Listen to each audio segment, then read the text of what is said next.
Hey there, night owl, or maybe hopeful sleeper. Wherever you are in your bed, curled under a blanket with the hum of your fan, or just laying there staring at the ceiling like it owes you answers. Welcome back to Boring History for Sleep. Tonight, I invite you to forget the news, forget your emails, forget that one conversation you keep replaying. We're going back in time, way back.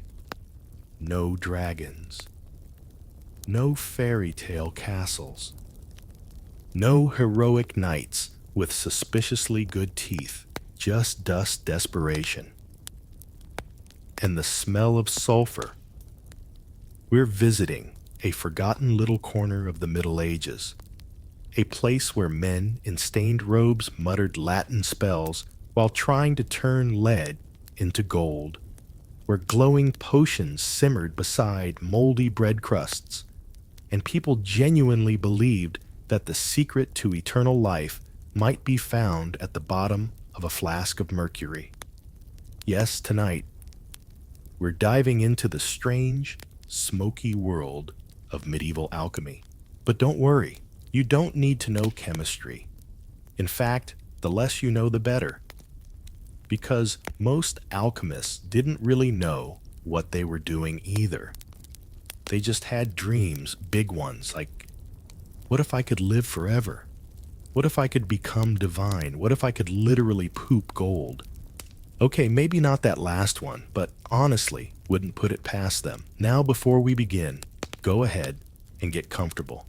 Fluff your pillow, close your eyes if you like. Maybe imagine that your blanket is a dusty monk's robe and your bedroom a stone chamber filled with ancient scrolls, crackling candles, and the faint scent of moldy cheese.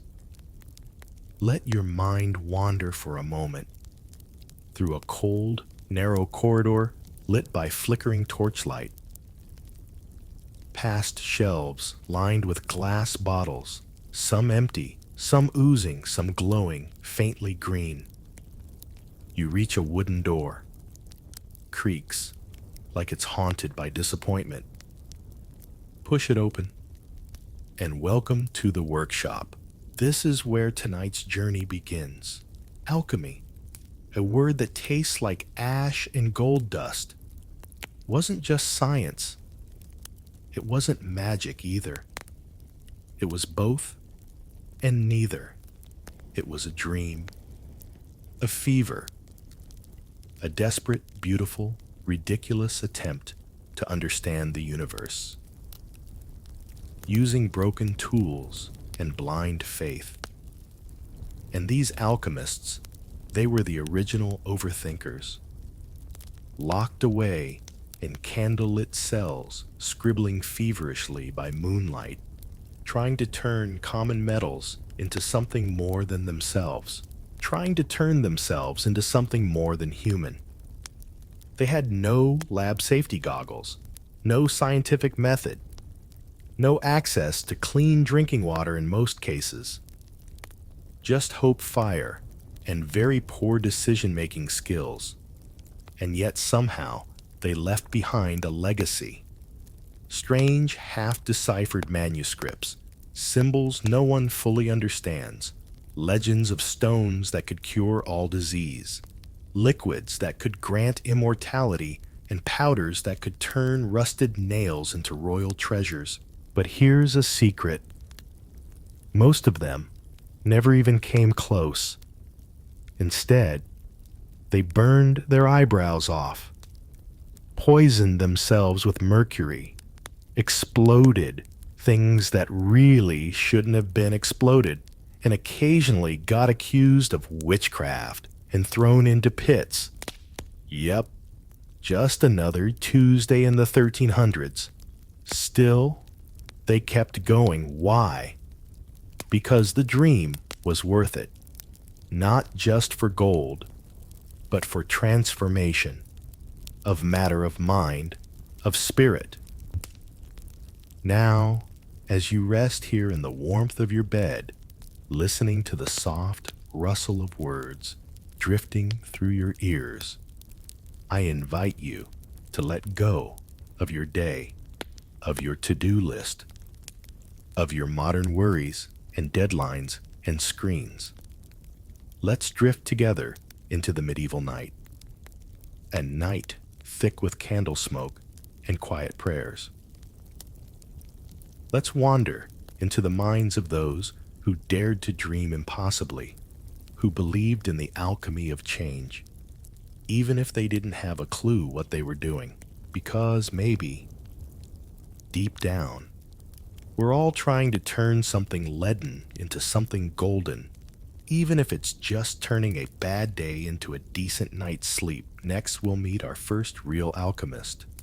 But for now, just breathe in and out, and let the ancient dust settle around you. You're safe, you're still. And the story is just beginning. So, now that you're tucked in and floating through the shadows of a forgotten past, it's time to ask a very simple question. One that puzzled kings, priests, peasants, and plague survivors for centuries. What even is alchemy? Is it science? Is it magic? Is it a weird medieval hobby like knitting, but with more poison? Yes, and no, and maybe. And also, not really. Alchemy at its core was humanity's first real attempt to understand matter. Not just what things were, but what they could become. It wasn't about collecting data or publishing results in peer-reviewed scrolls. It was about possibilities, dreams, myths you could hold in your hand. Alchemy was the art of asking, what if this isn't just lead? What if it's sleeping gold? Let's step back for a moment. Alchemy didn't start in medieval Europe, even though that's where our story takes place tonight. Its roots are ancient, very ancient. The earliest traces appear in Egypt in a mystical blend of early chemistry and religious philosophy. The Greeks picked it up and added logic and symbols. The Arabs especially, during the Islamic Golden Age, preserved it, expanded it, and made it beautiful, mathematical, even poetic. And then it slithered into Europe through dusty translations and the occasional crusader carrying more than just bad manners and sunburns. By the time it arrived in the Middle Ages, alchemy was already old, like really old, and it came bearing a reputation, strange, secretive, and powerful. Imagine this, you live in a time when people think illness comes from bad humors or sin. The world is full of disease, war, famine, and weird smells, and then you hear that someone somewhere is trying to fix all of it. Turn lead into gold. Create a potion that cures every disease. Unlock the secrets of immortality. Not just with prayer or potions, but with knowledge, with fire, with the stars. It's wild. It's blasphemous. It's alchemical. The central idea of medieval alchemy was transmutation. The idea that one substance could be changed into another through some hidden, mystical process, usually lead into gold, but also sickness into health, old age into youth, ignorance into enlightenment. In other words, it wasn't just physical. It was spiritual. The outside reflected the inside. If you could purify a metal, maybe you could purify yourself. And this is where it gets weird and beautiful. Alchemy wasn't just a science, it was a path, like a medieval self-help course. But instead of inspirational quotes, you had Latin grimoires, strange symbols, and maybe some highly questionable potions.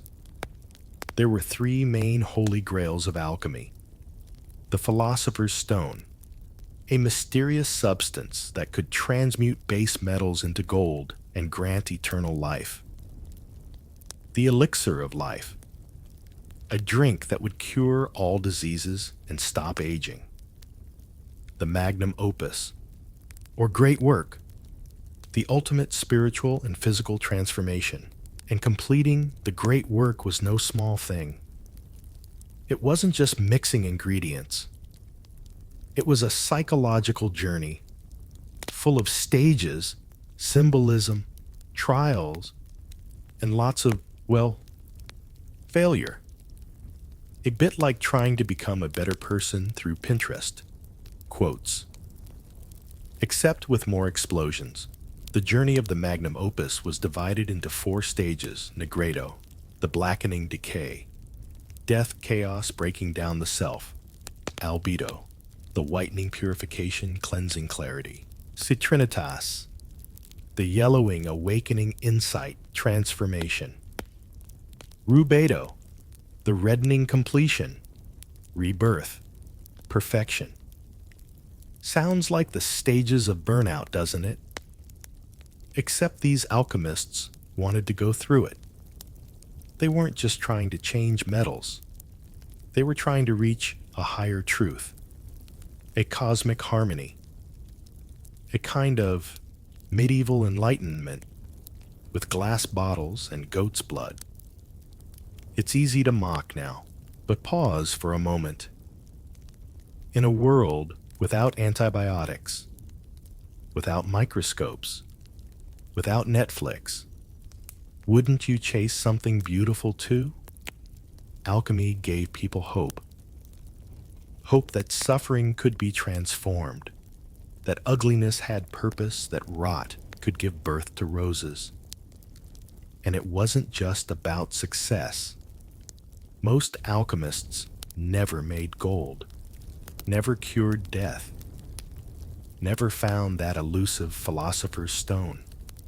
But they searched anyway, because maybe the magic wasn't in the results, but in the trying. So next time you make tea and forget to drink it, or start a project and never finish, remember, you might just be doing alchemy, one chaotic, gloriously doomed step at a time. Next, we'll meet the kind of person who devoted their life to this strange art. But first, breathe. Let the symbols swirl gently in your mind. The Ouroboros, the dragon, the crucible, the flame, not puzzles to solve, but dreams to drift through. Let's step deeper now, through the haze of incense and candle wax, into the flickering half-light of a medieval workshop. You see him now slouched over a table, cluttered with scrolls, dusty glassware, a half-eaten apple, and something in a jar that might once have been a frog. This is your average medieval alchemist. And no, he doesn't look like Gandalf. There are no epic beards glowing with wisdom. Instead, imagine a man with tired eyes, singed eyebrows, and hands stained every shade of questionable. He hasn't slept properly in weeks. His back hurts from bending over. Manuscripts copied badly from Greek into Arabic, into Latin, into whatever this is. And his latest experiment just turned green, then exploded, then started whispering his name. But he's not panicking. This is a Tuesday. Alchemists weren't always mystical wizards or secret geniuses. In fact, many were more like obsessive hobbyists, tinkering endlessly, scribbling in notebooks no one else could read, chasing a dream that most people didn't understand, and that definitely wasn't paying the bills. If you're picturing a reclusive scholar hiding in a stone cellar filled with smoke books and jars of unlabeled goo, congratulations. That's pretty much the vibe. But here's the twist. Alchemists weren't just scholars, they were chefs, philosophers, chemists, artists, con men, and deeply confused therapists. all rolled into one. They were trying to heal the body, yes, but also the soul, the state of the world, and sometimes their own reputations.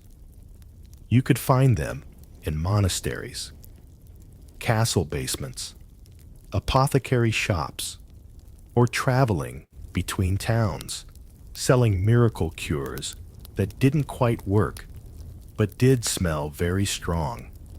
Some worked in secret, afraid of being labeled heretics. Others flaunted their experiments to gain royal patronage, or at least a free place to sleep. Now let's pause for a moment and really see him. Our alchemist is wearing a robe, not because he's mystical, but because it's all he owns. It's stained with everything, from wine to ashes to powdered toadstool. His fingers are calloused, burned in places, permanently dyed in others. He keeps muttering Latin phrases under his breath, and he hasn't blinked in a while. On the table before him, a chunk of lead, he swears is almost gold. A parchment diagram that looks suspiciously like a sandwich. 3 vials of liquid, 1 bubbling, 1 smoking, and 1 glowing very slightly. He's surrounded by symbols. The Ouroboros, the triangle of fire, the black crow of decay. To you, it's all nonsense. To him, it's the language of the universe. He's not trying to become rich. Well, maybe a little, but mostly he wants to understand, to crack the code, to touch the divine, even if it burns his fingers. Here's the thing. Being an alchemist in the Middle Ages was not glamorous. People either feared you, laughed at you, or threw you in jail. You were more likely to be mistaken for a sorcerer than a scientist. You smelled like sulfur and shame. You talked to yourself. Your experiments often involved boiling urine, collecting rare herbs at midnight, and writing things like, "Do not touch this powder under any circumstance." You were lonely, often poor, and obsessed. Sounds a little like being a startup founder, doesn't it? And yet there was a kind of beauty to it. Because even when your potion failed, even when your philosopher's stone turned out to be gravel from your neighbor's driveway, you learned something, even if it was just what not to do again. In fact, the alchemist's journey often looked more like spiritual therapy than science. They believed that transforming metal was connected to transforming themselves. If the lead of the world could become gold, maybe the lead in their hearts could too.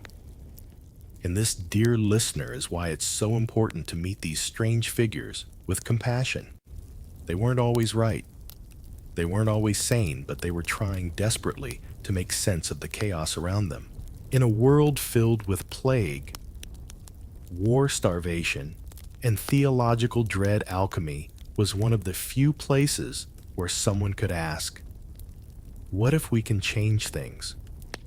What if we're not stuck with this pain, this poverty, this decay? The average alchemist didn't succeed. He didn't find gold. He didn't live forever. He probably died of mercury poisoning or a poorly timed explosion. But before he did, he chased something noble, even if he didn't fully understand it. So, as you lay there tonight, maybe ask yourself, have you ever chased something you couldn't quite explain? A dream that made no practical sense, but still kept you up at night? If so, you might have more in common with our soot-covered, sleep-deprived alchemists than you think. Next, we'll step into the alchemist's lab, a space somewhere between a temple and a bomb shelter. But for now, just rest. You've met the man. Soon you'll meet his madness. So now that you've met your average medieval alchemist, eyebrows slightly singed robe stained with mysterious substances, it's time to follow him into his sacred sanctuary.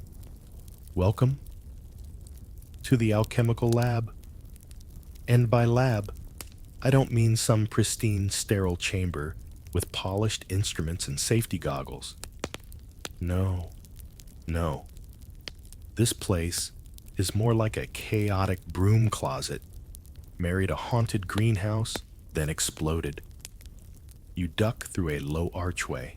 The air is thick, damp, smoky, and tinged with the unmistakable scent of boiled urine and burnt rosemary. Your feet crunch on old bones, or maybe walnuts. It's unclear. The light flickers from a single oil lamp, its glow dancing across walls covered in soot and scribbled diagrams. Let's take a slow look around. To your left is a long wooden workbench, bowed in the middle from years of abuse. Upon it rests a collection of glass vessels with names like retort, alembic crucible, and that thing that keeps catching fire, even though we've asked it politely not to. The retort is a curved bottle used to distill vapors. The alembic is a kind of medieval moonshine maker used to purify liquids. The crucible, it's a small bowl that can survive incredible heat, which is important when you're constantly burning things you shouldn't. And there are powders, so many powders, red ones, blue ones, some that shimmer like beetle wings, and some that you're very sure are just crushed up disappointment. In the corner sits a furnace built of brick and fueled by charcoal or dung. It hums with a low, menacing growl, like it's hungry, which it is, for everything you love. The furnace is the alchemist's closest companion. It burns day and night, warming, transforming, and occasionally detonating. It is the fire of transmutation, the fire of failure, and also the fire that keeps the rats away. On a nearby shelf is a collection of jars. Inside them, a mummified frog, 2 feathers from an alchemical phoenix, probably a chicken, dried mandrake root, which screams if you pull it wrong, or so they say, and something labeled simply as essence of mystery, which may or may not just be mold. Everything in this lab is stained. The walls, the ceiling. The ceiling's stains have stains. Even the cobwebs look tired. And then, of course, there are the bed bugs. See, many alchemists didn't have a home separate from their lab. They lived in this mess, slept on straw mats, beside their volatile concoctions, snored next to open mercury flasks, and sometimes died face first in a pile of sulfur. Not because they were careless, but because they were desperate, and hope, dear listener, can be messy. Let's not forget, this was all before modern chemistry. They didn't know what arsenic really did. They weren't sure what mercury fumes could cause. They just knew that something changed when you boiled things together.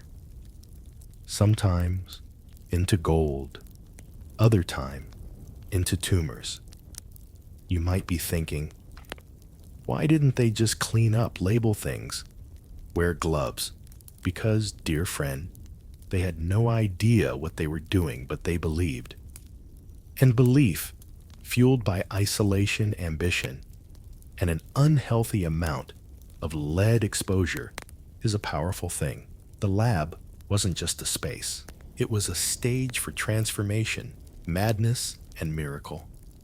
This was where the lead was meant to become gold, where the base would become divine, where a man could boil his sins away and rise phoenix-like from the ashes of his own confusion. And while we're here, let's talk about the lab's most dangerous tool, the alchemist himself. Because when you mix spiritual yearning with flammable substances and a complete lack of safety procedures, you get explosions. So many explosions. There are records of alchemists blowing up not only their labs, but adjacent rooms, houses, sometimes even parts of castles. Some lost fingers, others lost credibility. A few lost both. Still, they returned to the fire over and over, because maybe this mixture would work. Maybe this time the black sludge would shimmer and turn to gold. Maybe this time they would transcend. And that's what's quietly beautiful, isn't it? They weren't just playing with potions, they were dancing with failure, and somehow they found that sacred. Every shattered beaker, every burn, every rat-chewed scroll was a step on the path to the magnum opus. So as you lay there now wrapped in warmth, your pillow soft, your breathing slow, imagine falling asleep to the sound of bubbling glassware, the glow of embers on stone, and the gentle crack of a man whispering to himself as he stirs eternity into a pot. Next, we'll open the dusty scroll of alchemy's most famous myth, the Philosopher's Stone. But for now, drift as the fumes do. Through forgotten air, the lab will wait for you. Now that we've wandered through the smoke-filled chaos of the medieval lab, watched lead bubble into disappointment, and dodged at least 3 small explosions, it's time to open the most famous chapter in the alchemist's dusty book of dreams, the Philosopher's Stone. Not a metaphor, not just a myth, but to these alchemists, a real tangible thing. And no, we're not talking about Harry Potter. This is older, stranger, and possibly even more magical. The Philosopher's Stone was the crown jewel of alchemical pursuit, a miraculous substance said to have the power to turn base metals like lead or tin into pure gold, heal any disease, and of course, grant eternal life. 3 little tricks, nothing major. Just bend the laws of nature, transcend mortality, and upend the entire economy. Easy. The alchemists called it lapis philosophorum, the stone of the philosophers. But it wasn't always imagined as a literal stone. Sometimes it was red powder, sometimes a crystal, sometimes a glowing humming object whispered about in secret texts. What it was didn't matter nearly as much as what it could do. To many, it wasn't even a substance. It was a state of perfection, a symbol of harmony between the material and spiritual worlds. In short, it was the thing that made everything else make sense. Now, let's ask the obvious question. Did it exist? No. Or rather, probably not. Or maybe, not yet. You see, to the medieval alchemist, truth wasn't always about proof. Sometimes the pursuit was the proof. They believed in the stone because it had to exist, because otherwise the universe was just chaos. And that, frankly, was unacceptable. Wouldn't it be comforting to know that no matter how base or broken something or someone was, they could be purified, perfected, transformed? That's the real magic of the Philosopher's Stone. Not what it did, but what it promised. And yes, some alchemists claim to have found it. Of course they did. Let me introduce you to one of the most legendary and suspicious figures in alchemical lore. Nicholas Flamel. If that name sounds familiar, it's because fiction loves him. In real life, He was a 14th century French scribe and bookseller. Not an obvious candidate for immortality, but legends say he discovered a mysterious book filled with arcane symbols and secrets he couldn't understand. So naturally, he spent years trying to decode it, eventually succeeding with the help of a Spanish mystic. They say he created the Philosopher's Stone. They say he turned mercury into gold. They say he and his wife drank the elixir of life and faked their deaths. Centuries later, when curious investigators opened his tomb, it was empty, spooky, definitely true, unlikely. But the myth lives on because people want to believe. And that's the beautiful lie, isn't it? That we can cheat time, fix everything, take a broken, ugly thing and make it radiant. Even now, the Philosopher's Stone lives on. Not in labs, but in self-help books, Instagram quotes, and biohacking podcasts. We're still obsessed with transformation. We just replaced crucibles with supplements, Latin incantations with TED Talks. Same hunger, new packaging.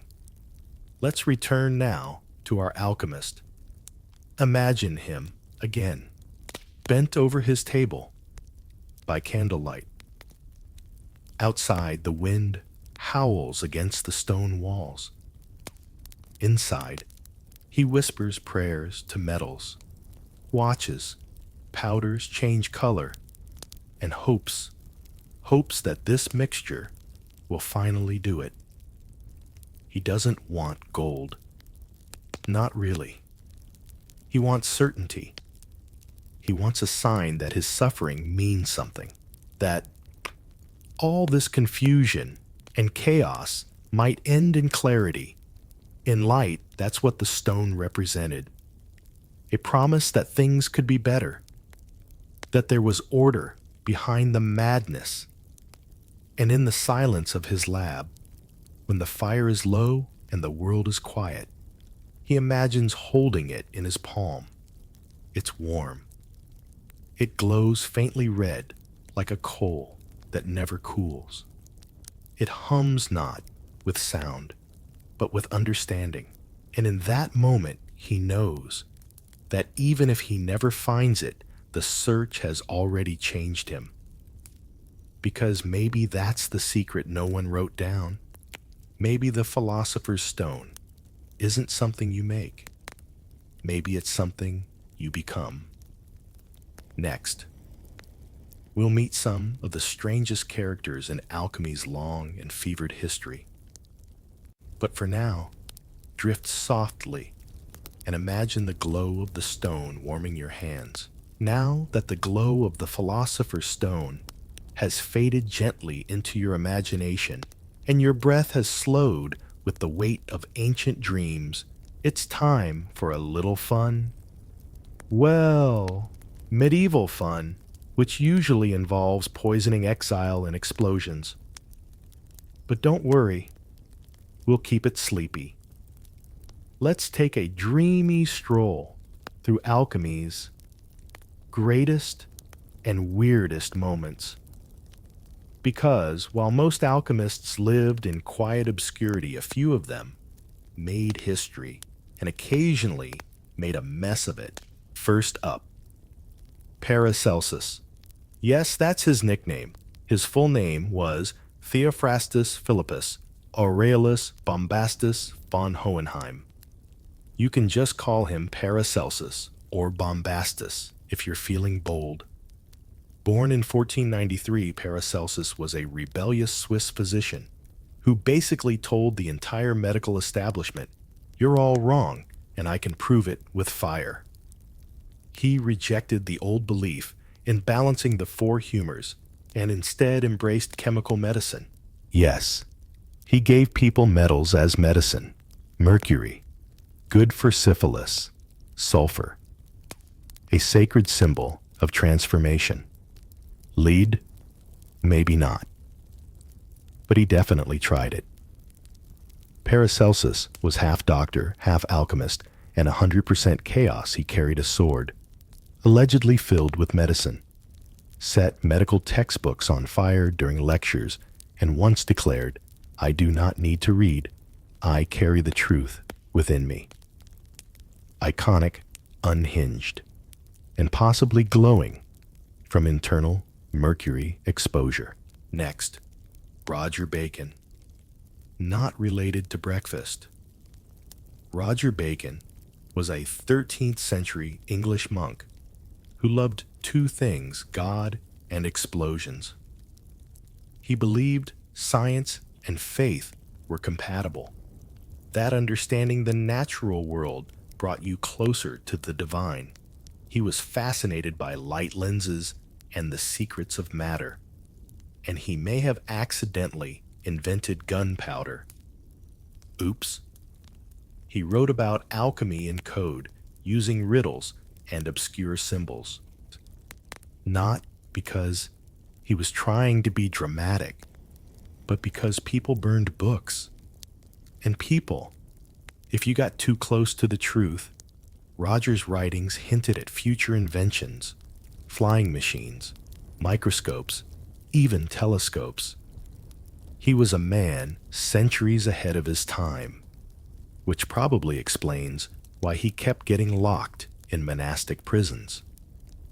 You know, you're good when your own monastery says you're too smart.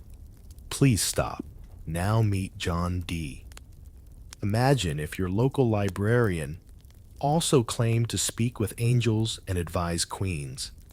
That's John Dee.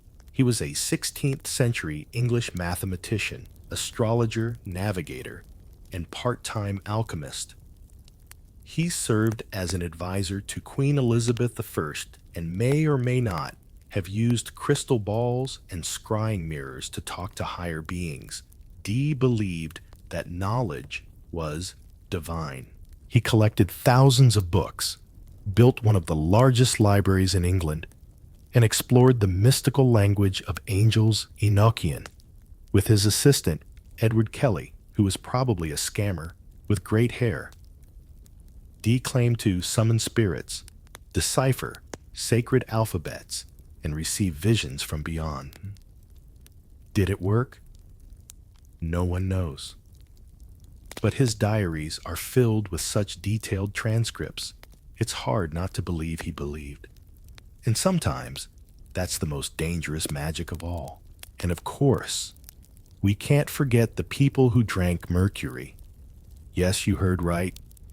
Some alchemists believed mercury, quicksilver, liquid metal, was the key to transformation. So they ingested it regularly, hoping it would purify their bodies or unlock divine secrets or just make them a little shinier on the inside. Unfortunately, mercury is very toxic. Symptoms included tremors, memory loss, hallucinations, and eventual death. But at least they died on theme. It's both tragic and weirdly poetic, because these weren't just reckless experiments. They were acts of faith. Misguided, maybe, but driven by a hunger for more. More in understanding, more power, more for purpose. Then there's the mystery of Fulcanelli, a 20th century French alchemist who claimed to decode alchemical secrets hidden in Gothic cathedrals. He published a book called The Mystery of the Cathedrals, full of esoteric interpretations of architecture. He vanished after World War I, leaving behind only whispers and half-finished manuscripts. Some believe he achieved transmutation. Others say he ascended to a higher plane, or just moved to a vineyard in southern France and ghosted everyone. Either way, his story became part of the tapestry, because alchemy doesn't end when it fails. It just transforms. You see, alchemy isn't built on facts. It's built on possibility. It thrives in the space between what is and what might be. These stories of Paracelsus D, the mercury drinkers, aren't just footnotes in history. They're warnings and invitations. Warnings of how belief can lead to madness. Invitations to imagine what lies just beyond the edges of what we know. So, as you rest there now, beneath the soft blanket of night, maybe ask yourself, what strange idea would you follow if the world didn't stop you? What gold might you find if you were brave or foolish enough to look? Next, we'll explore a hidden chapter. The women of alchemy forgotten, silenced, but never absent. But for now, let the candle burn low and drift through the pages of strange, shining names. We've wandered through smoke-filled labs, watched powders change and potions hiss, heard the names of madmen and miracle seekers.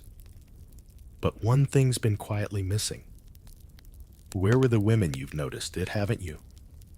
All those bearded men with furrowed brows and explosive tendencies. And yet we know something history often forgets to say out loud. They were never alone. Women were part of alchemy, always were, even when the world wasn't watching. They were the silent hands behind the curtain. The hidden scribes, the healers, midwives, experimenters, working not in universities, but in kitchens, convents, gardens, and homes. Because while the official histories erased them, the fire of the great work was never a boys-only flame. Let's begin with Maria the Jewess, or Maria Prophetissima. She lived sometime between the 1st and 3rd centuries CE, likely in Roman Egypt. She's often considered the first true alchemist in the Western world. And here's the fun part. She invented tools that alchemists used for centuries. One of them, the bain-marie, a double boiler. Yes, that bain-marie, the one you've probably used to melt chocolate or warm baby formula. A gift from an ancient female alchemist. She also created the tribicos, a kind of distillation device, and the karatakis used to heat substances, slaws, in sealed environments. Maria's writings, what little survived, hint at a deep understanding of transformation and fusion. And her legacy boiled quietly beneath the surface, just like the pot that bore her name. Next meet Cleopatra, the alchemist, not the queen. This was a different Cleopatra, possibly from the 3rd or 4th century. She was one of only 4 people said to have successfully created the Philosopher's Stone, though of course successfully is doing a lot of work there. Her works were heavily symbolic, rich with esoteric drawings. She wrote in riddles and metaphors, much like her male counterparts, but with a voice that suggests a fierce intellect and sharp intuition. Her Chrysopoeia of Cleopatra includes the Ouroboros, that famous symbol of a serpent eating its own tail. A cycle of death and rebirth, self-destruction and renewal. Much like history, much like her legacy. Then there were the healer women, the apothecaries, the wise women of the woods and the streets, the midwives who distilled herbs, who understood the balance of hot and cold, moist and dry, who knew that the root of one plant, picked under a waning moon, could soothe a fever, and that too much could stop a heart. They didn't write grand treatises or get invited to royal courts, but they practiced alchemy in its rawest form, transformation, turning pain into relief, sickness into healing, panic into calm. And for this, they were often feared. You see, power, especially in the hands of women, makes people uncomfortable, so they were called witches, heretics, harlots, charlatans. Their work was burned, their names lost, their ashes scattered, but their wisdom flowed on in whispered recipes, in hidden symbols and hands passed down through generations. Imagine now one of these women, a quiet figure in a shadowed hut. Her table is cluttered with dried herbs, clay pots, and a bowl filled with glowing coals. She isn't looking for gold. She's trying to save a child from fever. She stirs something in silence, her hands steady, her breath calm. There is no audience, no recognition, only work, only care, only the alchemy of healing. This, too, was the great work, not the transformation of metal, but of meaning. In convents, some women studied alchemy through religious lenses. For them, the purification of metals mirrored the purification of the soul. Their labs were altars, their experiments, prayers, hidden behind walls, behind silence, behind centuries of disregard. They persisted. Because here's the thing. Alchemy was always about possibility, and who knows more about being underestimated, about the need to transform, than someone the world refuses to see. So tonight, as you breathe softly and feel the weight of the day fall away, remember that history is often written by loud men with fragile egos and excellent handwriting. But truth lives in quieter places, in kitchens, in gardens, in back rooms, and bedside rituals. The women were there. They always were. Even if their names faded like smoke. Next, we'll explore the tension between alchemy and its greatest enemies, the church and science itself.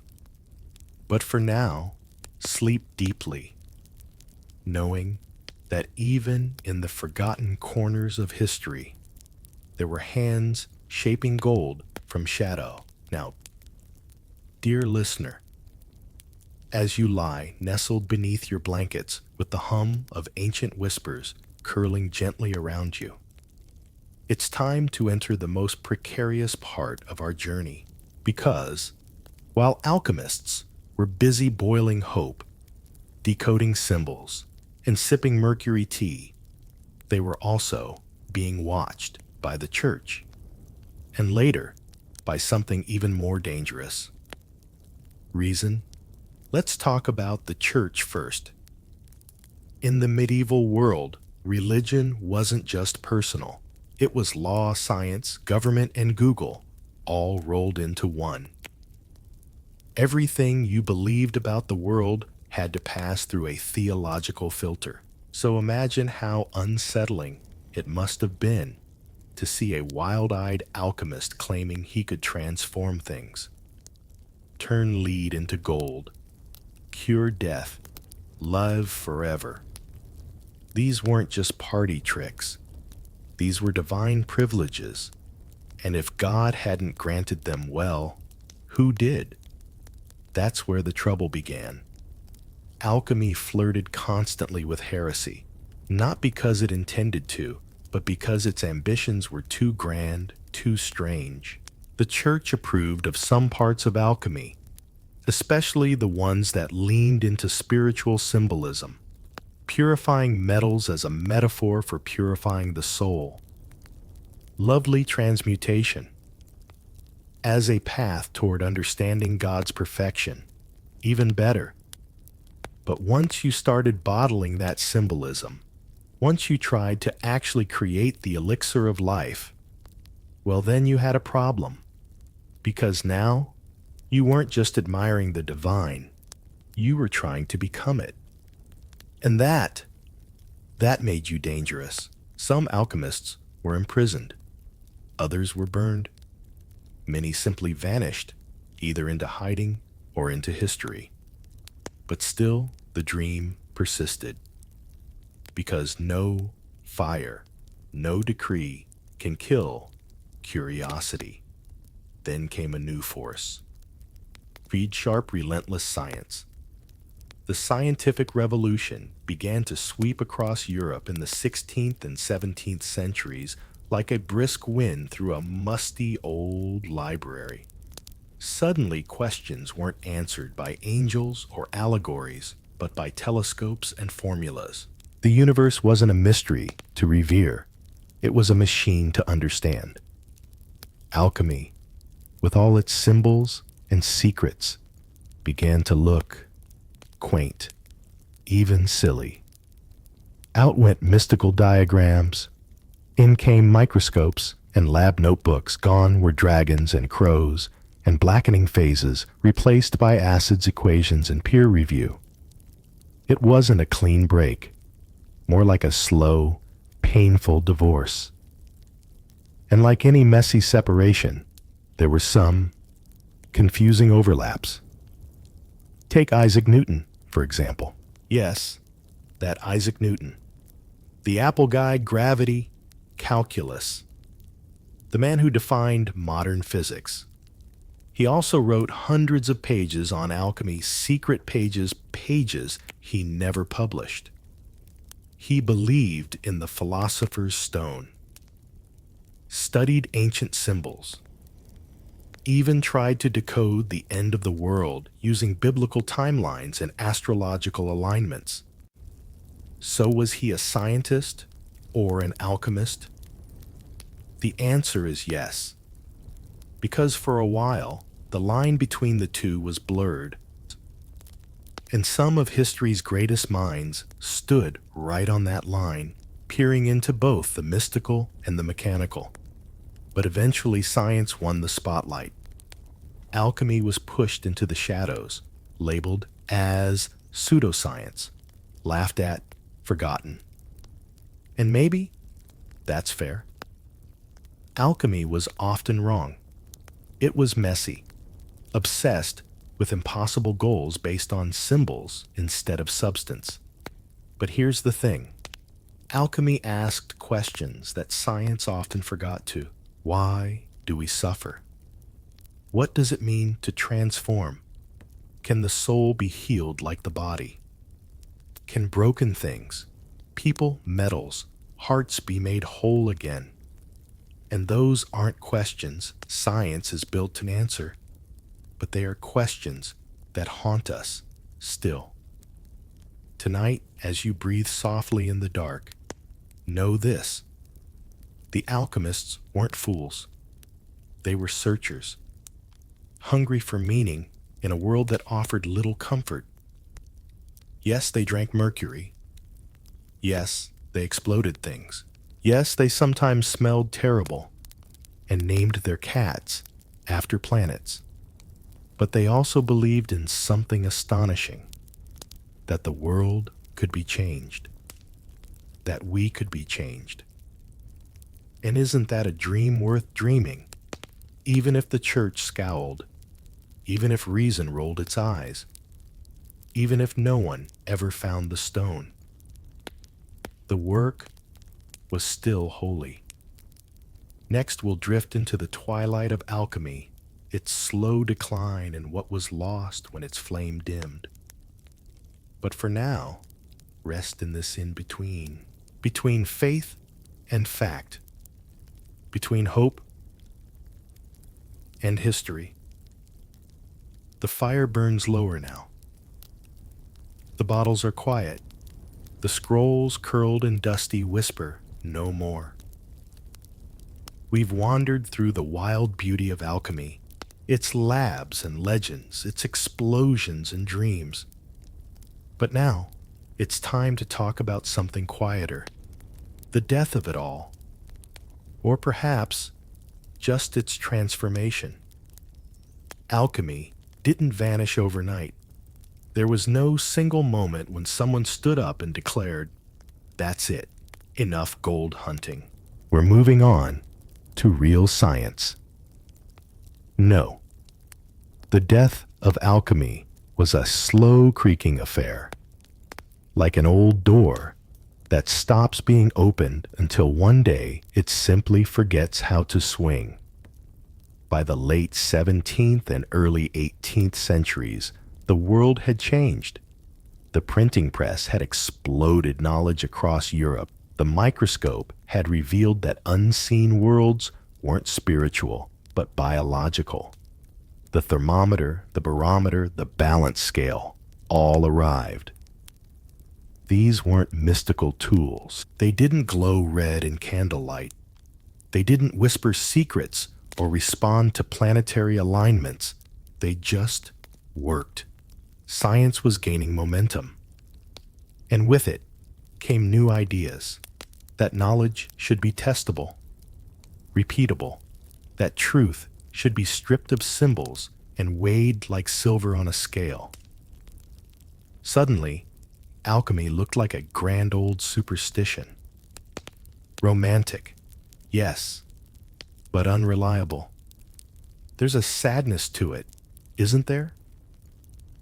Imagine being one of the last alchemists, your lab still warm with firelight, your mind still full of dragons and philosopher's stones, and outside the world is changing.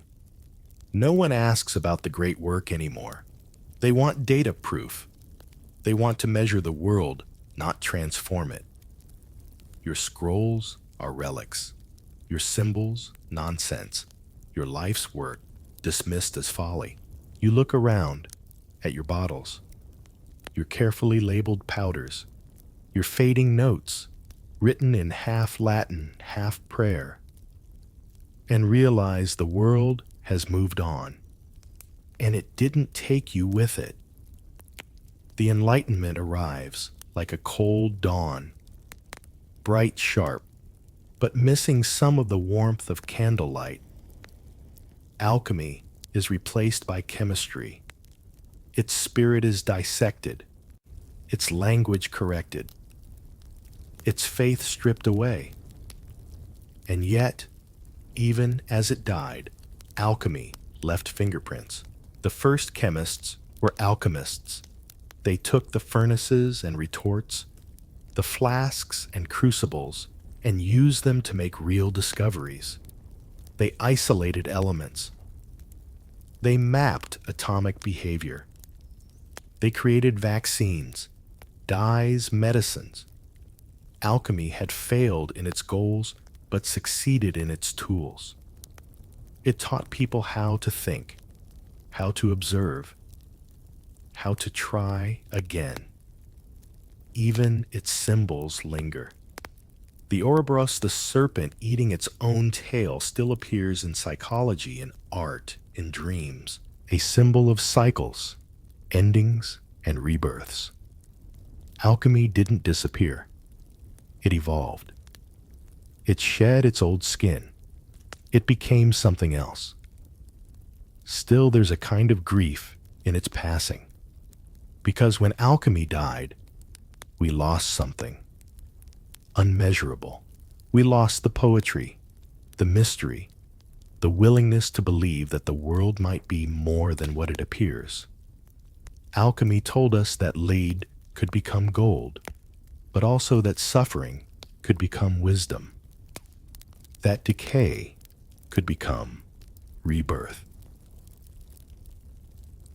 that you could become something more. And in its absence, the modern world sometimes feels colder. We have precision. We have progress. We even have robot dogs. But we've lost some of that gentle madness, that beautiful, dangerous hope, that willingness to dream out loud even when no one believed you. Tonight, as you lie still beneath the weight of sleep, feel the flicker of something ancient just behind your thoughts. Maybe you've chased something no one else could see. Maybe you've tried to fix a broken thing, not with tools, but with sheer longing. Maybe you've stayed up late, too late, scribbling plans, imagining a better version of yourself, your world, your life. And maybe, just maybe, that makes you an alchemist too. not the kind who melts lead, but the kind who dares to believe that transformation is possible, that the dark can birth light, that even failure glows a little. Next, we'll explore the strange truth. Alchemy never really died. It just changed form. We'll find it again, hidden in modern life, waiting quiet in plain sight. But for now, close your eyes, rest with the ghosts of the old world, and let the silence hold you like gold. So here we are, at the end of our strange and smoky journey. The scrolls have been rolled, the furnaces cooled, the last flask has stopped bubbling.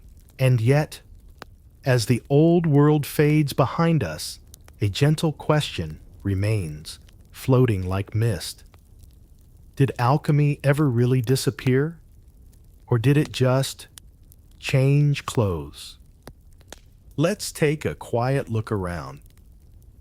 Today, if you search for alchemy online, you'll find crystal shops, meditation guides, TikToks with swirling glitter in mason jars. You'll find people talking about energy chakras, shadow work, and sacred geometry. You might roll your eyes. You might even laugh. But listen closer. Underneath the hashtags and mood lighting, you'll find the same ancient hunger. To transform, to purify, to become something more. In fact, Carl Jung, the 20th century psychologist, believed that alchemy was never really about metal at all. It was about the mind. He saw the stages of alchemy. Negredo, albedo, rubedo, as metaphors for personal growth. First, the blackening decay, darkness confronting the self. Then the whitening purification, clarity, healing. Finally, the reddening integration, rebirth, wholeness. To Jung, the great work wasn't about turning lead into gold. It was about turning pain into wisdom, ego into insight, shadow into light. And that sounds a little familiar, doesn't it? Because even now, we still crave transformation. We just call it by other names. You see it in therapy, in art, in journaling, in recovery, in the quiet, slow process of becoming someone you're proud of.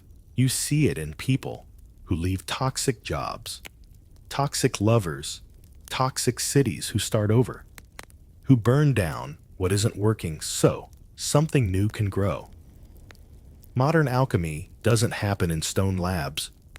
It happens in kitchens, hospitals, support groups, yoga mats, coffee-stained notebooks, and late-night walks when the air smells like old mistakes and new beginnings. The ingredients may have changed, but the recipe, still the same.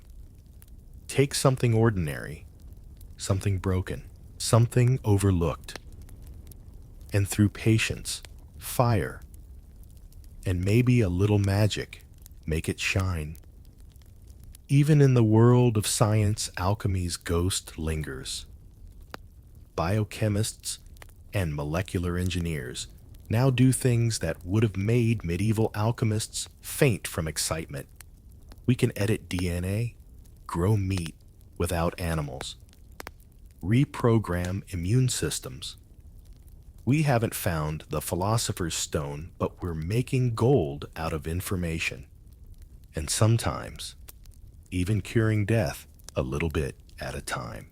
The old dream isn't gone. It's just better dressed and still dangerous. Because transformation always comes at a price. Ask any cell biologist. Ask any therapist. Ask yourself. But don't worry.